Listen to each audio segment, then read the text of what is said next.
Hey there, welcome to the channel. So Tara's out of town and I want cookies, but I don't want to make a whole batch.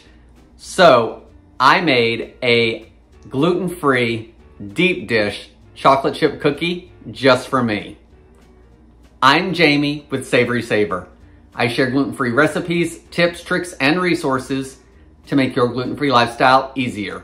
So please consider hitting subscribe.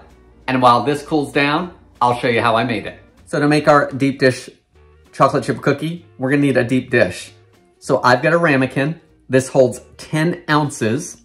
So I just took my measuring cup and put in 10 ounces of water and added it to here. And it holds it, which means we've got a ramekin cup that works. It's also about 2 inches high and about 4 inches wide, if that helps. I've added a little bit of butter in here, about a teaspoon, and I just coated it so our chocolate chip cookie doesn't stick.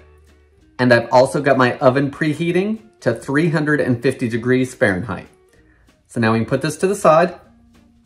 Next, we're gonna make chocolate chip cookie dough, which is the same way you would a full batch of cookies. We're gonna start with a couple tablespoons of softened butter. I am using salted. If you don't want as much salt, by all means, just use regular softened butter, unsalted. To the butter, I'm gonna add 1 tablespoon of white sugar and 2 tablespoons of brown sugar. I've got my hand mixer here and I'm gonna blend everything together until it's creamed together and everything looks like one solid ingredient again.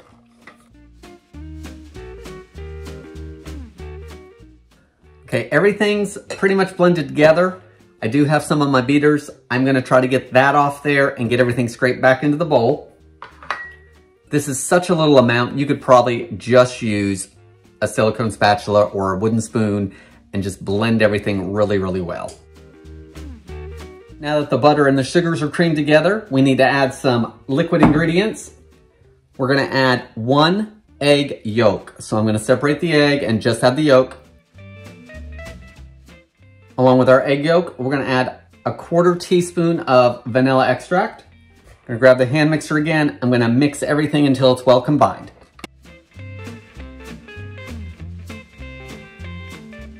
I'm gonna add 1/3 of a cup of gluten-free flour, and I'm actually using Pillsbury here because it has the gluten-free flour blend and the xanthan gum already in it.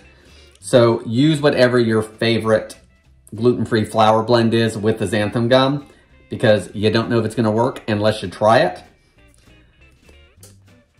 We're also gonna use 1/8 of a teaspoon of baking soda and fine salt. Let's mix everything together.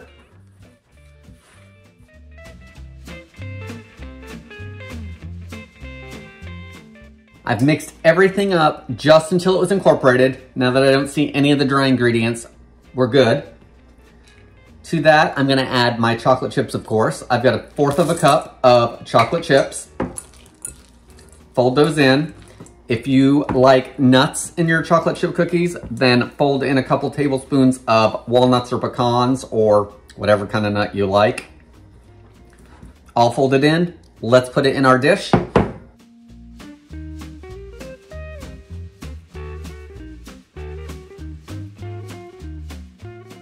All in the dish, ready to go. If you are the type that does not like a deep dish cookie, by all means, put it on a cookie sheet as cookies and bake it. It will probably take less time, so you're gonna wanna adjust the time down because I'm baking this for 22 to 25 minutes until the top is golden and the edges of the cookie should be set.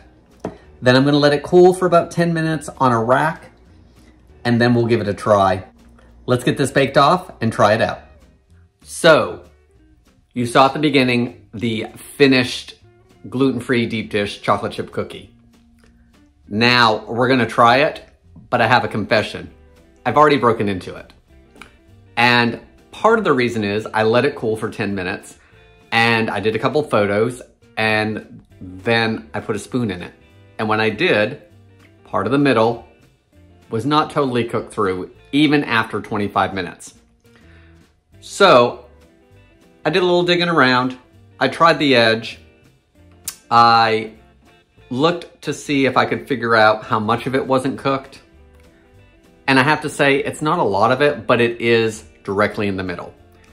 And so I've mixed it around some, and now that I have, I'm gonna see if you guys can see in there.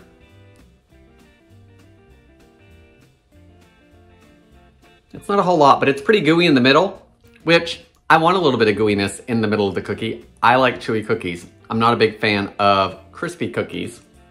So the edge is totally baked, and it's baked, you know, probably 1.5 inches or so on each side. It's in the very middle that it got super gooey.